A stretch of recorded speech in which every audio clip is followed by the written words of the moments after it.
dear beloved, Boss Mike, Cervera. Mga kababayan ko, ang balita ng Pangulo, yan nahuli na si Saldico.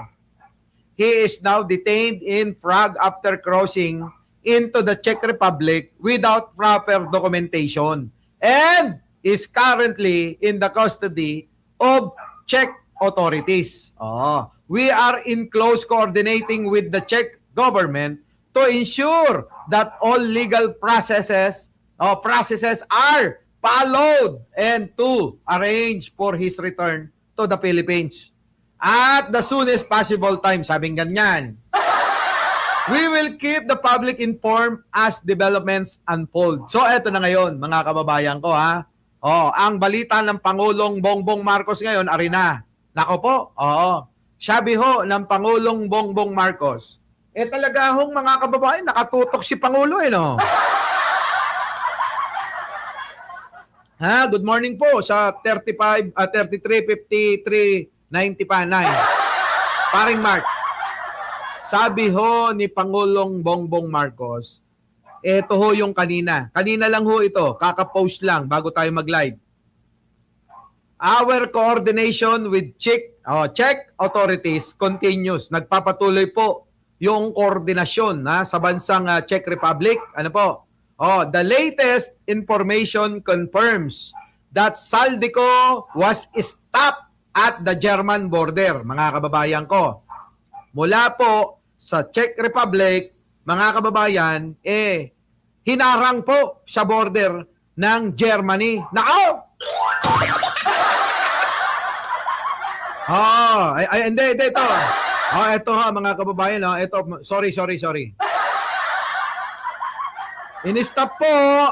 Ayan basahin muna natin. Was stopped at the German border after entering. Galing po sa Czech Republic, tama. Papasok po siya, mga kababayan, sa German border. Hinarang po, pinabalik. Pinabalik ng Czech Republic, ay bawal ka din pumasok. Kulang ang dokumento mo, ka. Di ba? Flor Castilla, di Boss Mike, kinakabahan na ngayon si Martin. Baka maging kamukha na niya si Palito. Sa kaba niya. Eto na, mga kababayan ko. He was denied entry and return. Pinabalik nga sa Czech Republic. Na hanggang ngayon, nasa kustodiya pa ng Czech Republic. Grabe, mga kababayan ko. So ngayon, ayon sa ating bolang kristal na naginip tayo kagabi, gusto niyo bang marinig yung panaginip sa bolang kristal? Gusto niyo bang malaman? Eto, tanggalin muna natin yan at ikukwento natin ng bolang kristal. Dinakip ni BBM. Yan kasi kanyanta siya. Mali. Eto na. Makinig kayo Mga kababayan ko, ayon sa ating bolang kristal, si Manong Bongbong Marcos ay hindi ho nakatulog mula kanina. Dahil inaasikaso ho personal. Ayon sa bolang kristal ayon sa ating panaginip alam nyo naman sa panaginip ko, may bolang kristal tayong ganyan-ganyan. Di ba? Gumaganon ako, perlas na bilog. Huwag kang tutulog-tulog. Sabihin mo sa akin ang sagot. Baby, bobo. Ayun na nga. Ayun na nga, mga kababayan. Ang Pangulo, hindi ho nakatulog dahil ho inaasikaso kung sino ho ang mga ipapadalang kinatawan para ho bitbitin. Bitbitin si Saldico pauwi na rito sa Pilipinas. Ito ho, mga kababayan. Meron hong nabanggit sa panaginip ko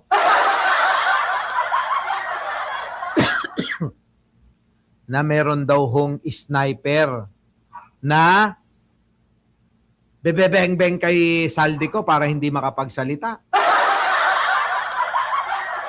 May bebeng-beng. Oo. Pinagpaplanuhan daw di umano, ayon sa panaginip ko, si Saldico, para hindi na makatungtong sa Pilipinas.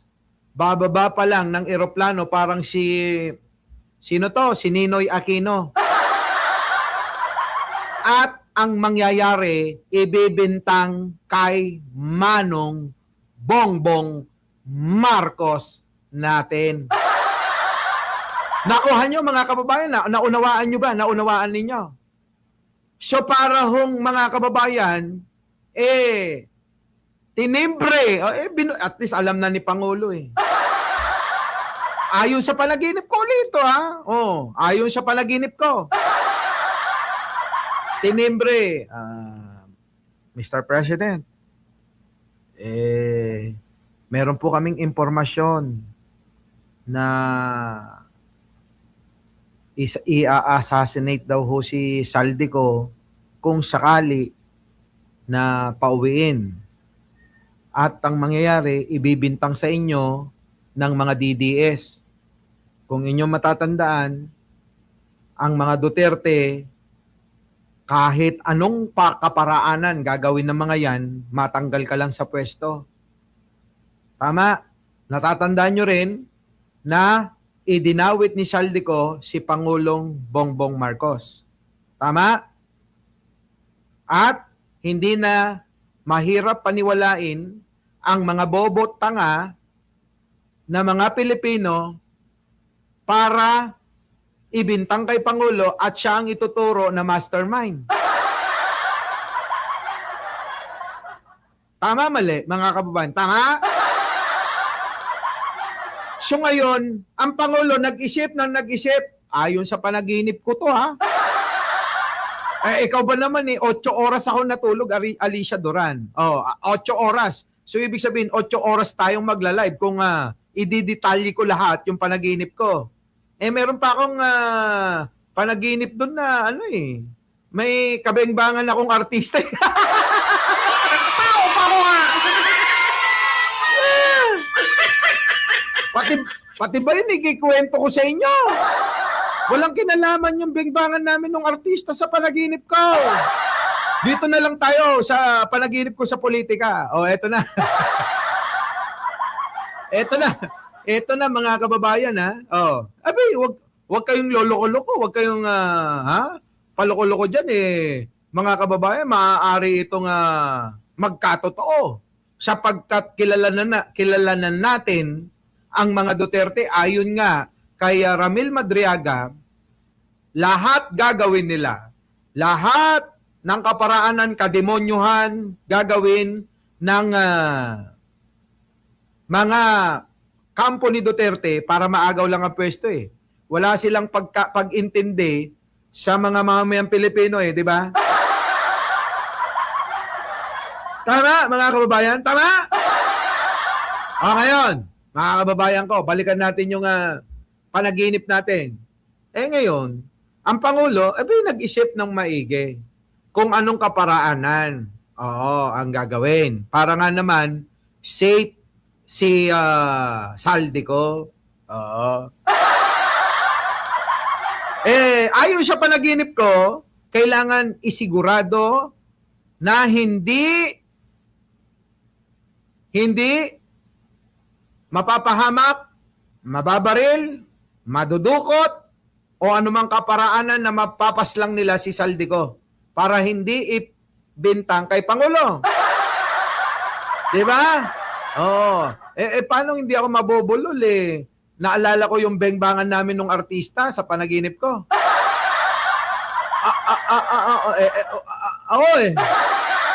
Diba no? Eto na mga kababayan ko.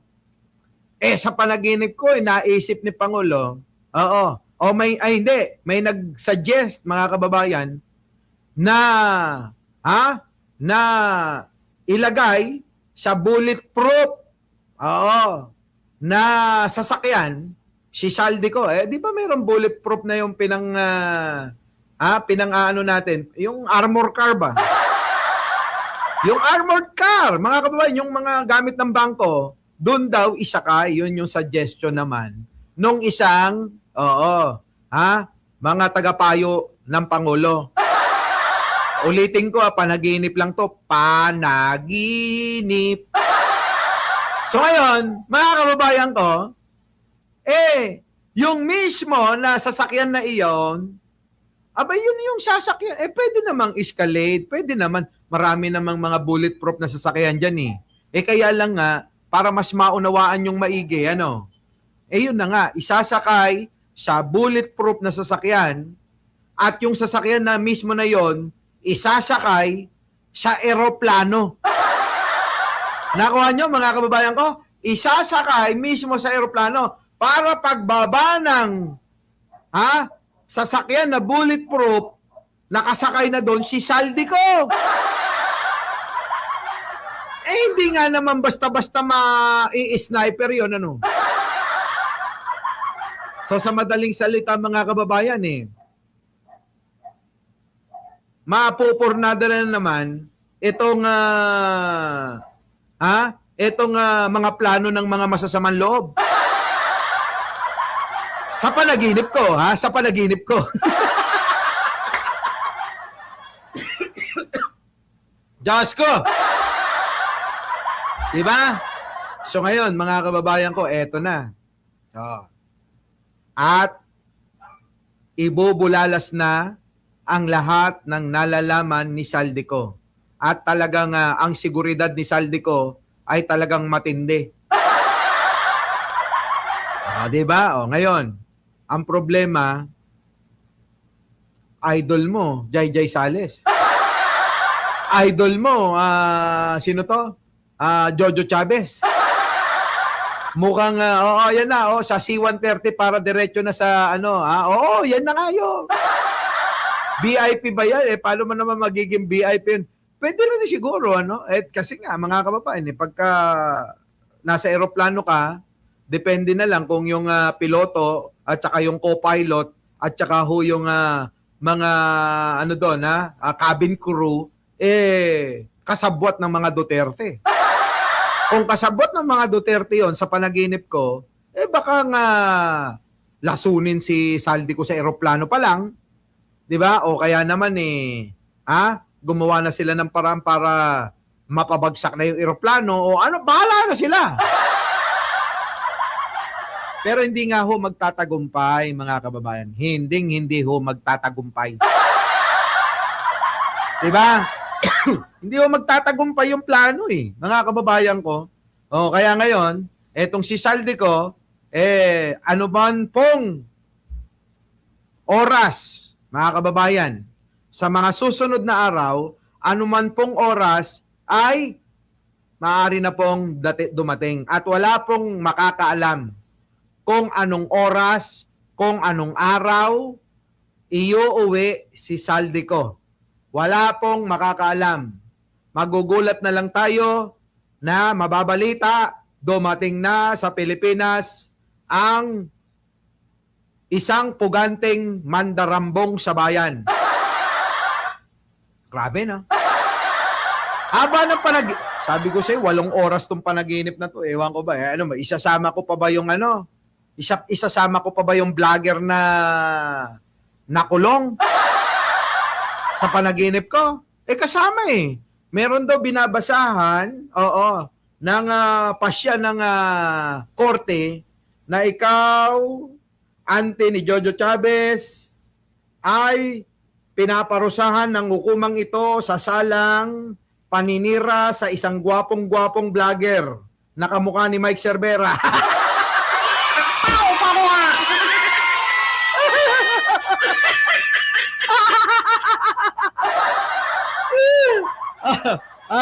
Di ba? Ayan!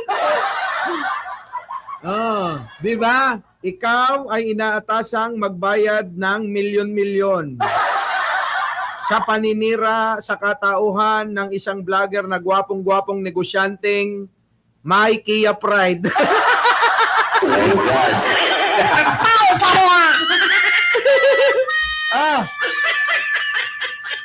alam nyo na, alam nyo na. Di ba? Oh, kasama kikwento ko ba yun irrelevant dito sa topic natin. Di ba? Oh. Boss Mike, kwento mo kung wala, hindi naman linggo ngayon Oo, nako, maganda yung kwento ko Oo, sa artista. Sabi, ang isang witness na gwapo. Ay, nako. Di ba? Idagdag natin. Oo. At may isang witness na gwapo. Na kilalang kilala ni Ai Chang. Tao pa mo ha! Okay ba? Ayaw kasing ayaw kasing maniwala sa akin, Akala kasi nagbibiro yung mga panaginip ko, no? Alam nyo, yung mga panaginip kong ganito, mga kababayan, sabi niya, pula-pula ka na. Ganun talaga, mistiso, Our beloved Boss Mike Cervera!